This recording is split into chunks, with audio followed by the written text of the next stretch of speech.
तर मुख्यमंत्री देवेंद्र फडणवीसांनी कृषी मंत्री माणिकराव कोकाटे यांचे कान टोचले, नाराजी व्यक्त केली।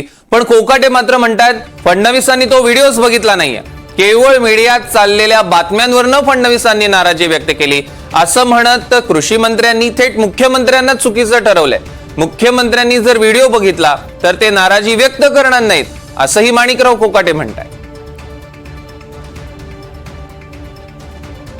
मला असं वाटतं की अतिशय चुकीचं आहे। अशा प्रकारे विधान भवनामध्ये ज्यावेळेस चर्चा चालते त्यावेळेस आपलं कामकाज नसलं तरीही आपण त्या ठिकाणी सिरियसली बसणं गरजेचं आहे। साधारणपणे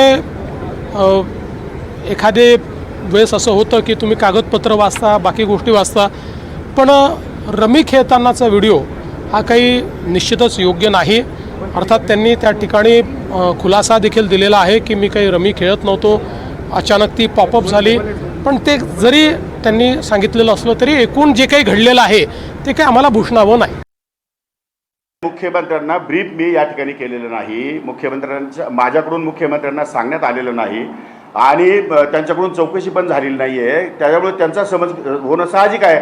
मीडियावरती विश्वास ठेवून माननीय मुख्यमंत्री महोदयांनी स्टेटमेंट केलेलं दिसतंय, परंतु तसं प्रकारचं कुठलंही काम मी रमी या ठिकाणी खेळलो नाही आणि खेळणं बरोबर नाही। मी 25 वर्षापासून विधानसभेमध्ये आहे। विधानसभेचे नियम कायदे मला सगळे समजतात। विधानसभेमध्ये काय करावं, विधानसभेमध्ये काय करू नये, विधान परिषदेमध्ये काय करावं, काय करू नये याच्या नियमाची मला पूर्णपणे काळजी आहे आणि हे 25 वर्षापासून मी ते नियम पाळतो।